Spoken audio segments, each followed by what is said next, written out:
नमस्कार मित्रमैत्रिणींनो, अवधूत चिंतन श्री गुरुदेव दत्त. आपल्या सर्वांचं मराठमोळ्या पाटील्स कॉर्नर्स या चॅनलमध्ये खूप खूप मनापासून स्वागत आहे.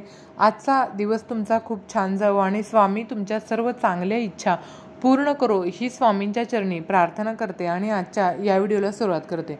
मैत्रिणींनो, जसं की तुम्ही थंबनेलमध्ये पाहिलं की स्वामी तुमची परीक्षा घेतात का किंवा घेत असतील तर कोणते संकेत तुम्हाला जाणवून येतात, तसंच तुमची जर परीक्षा घेत आहेत तर त्याचं उदाहरण त्याच्या संदर्भात मी तुम्हाला सांगणार आहे.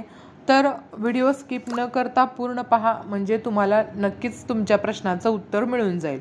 चला तर मग व्हिडिओला सुरुवात करूया. व्हिडिओला सुरुवात करण्यापूर्वी चॅनलवरती जर नवीन असाल तर चॅनलला लाईक आणि सबस्क्राईब नक्की करा. मैत्रिणींनो, आता आपल्याला सगळ्यांना माहीतच आहे की बाळप्पा महाराज हे आपल्या स्वामींचे निस्सिम भक्त होते.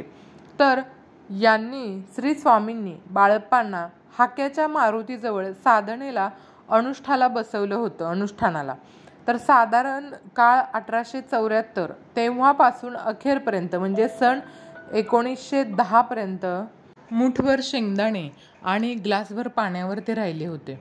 याच वेळी बघा, शेकडो भक्त रोज महाप्रसाद घेत असत आणि तेव्हा सकाळी 10 वाजल्यापासून लोक अन्न ग्रहण करत होते. त्यांना जेवू घालणारा हा महात्मा कधीही पक्वान्नांची चवही पाहत नव्हता.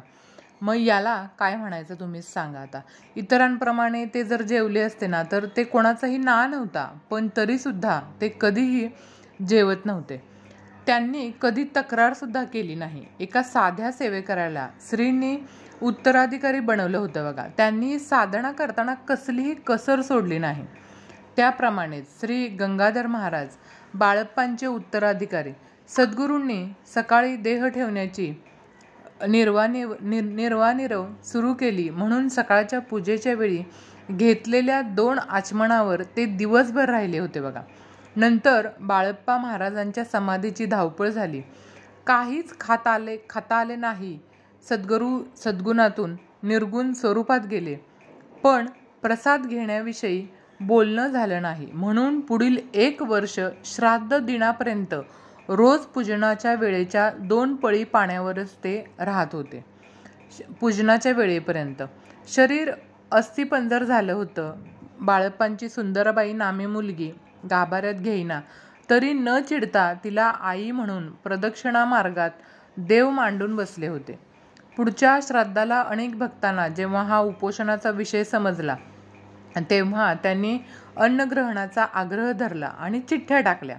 अन्न ग्रहण करायचं की उपवास करायचा. तर उपवास करण्याची चिठ्ठी सद्गुरूंकडून त्यांना मिळाली. म्हणून 1911 पासून ते सन 1938 पर्यंत म्हणजे तब्बल 27 वर्ष वाटीत सातूचे थोडे पीठ घेऊन प्यावे आणि एखादे फळ खावे.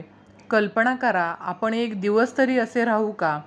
गंगाधर महाराजांना अपत्य झाले नाही, परंतु हजारो जणांना त्यांच्या कृपाप्रसादाने अपत्य झाले होते.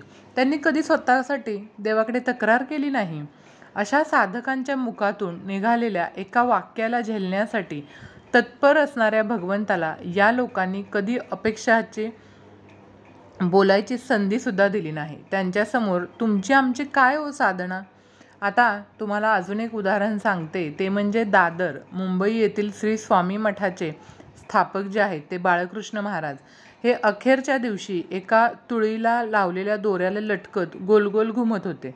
ते पाहून त्यांच्या पत्नी कमला बाहेर येऊन म्हणाल्या, काय करत आहात हो? दोरी तुटेल.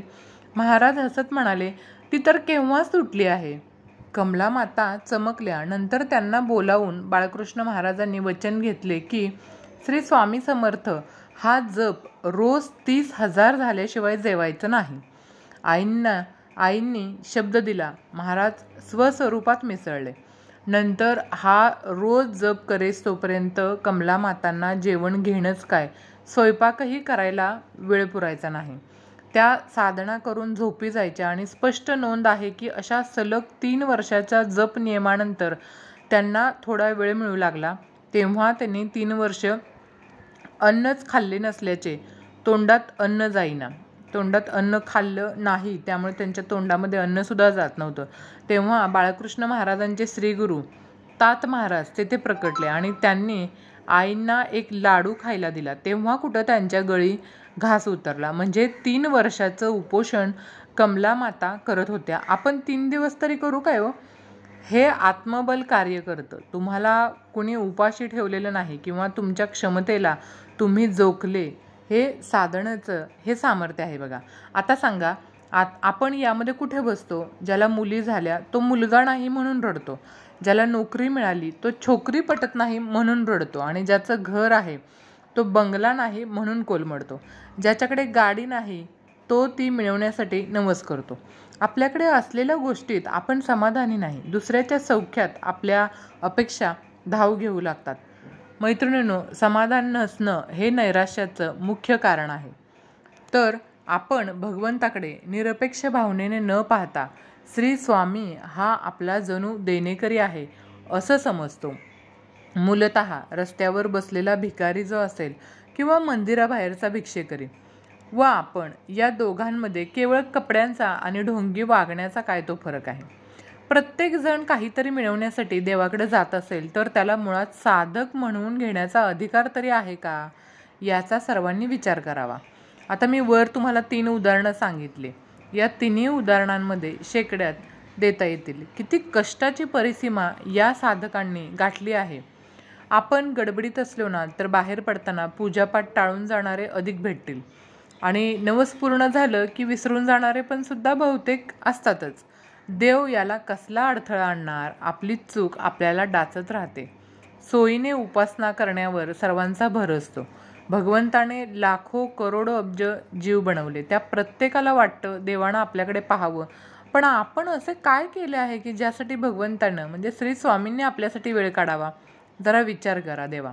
आपण समाधानी नसतो, ही खरी ज्ञानबाची मेक आहे मैत्रिणींनो. तर आजची ही माहिती तुम्हाला जरूर पटली असेल अशी अपेक्षा करते. आता या उदाहरणांवरून तुम्हाला समजलंच असेल की आपली स्वामी आपली परीक्षा घेतात की नाही, किंवा आपण आपल्या स्वामींसाठी काय करतो ते. तर या संदर्भाची सर्व माहिती आज सांगितलेली आहे. व्हिडिओ जर आवडला तर चॅनलला लाईक आणि सबस्क्राईब करा, आणि तुमच्या मित्रमैत्रिणींना सुद्धा हा व्हिडिओ नक्की शेअर करा.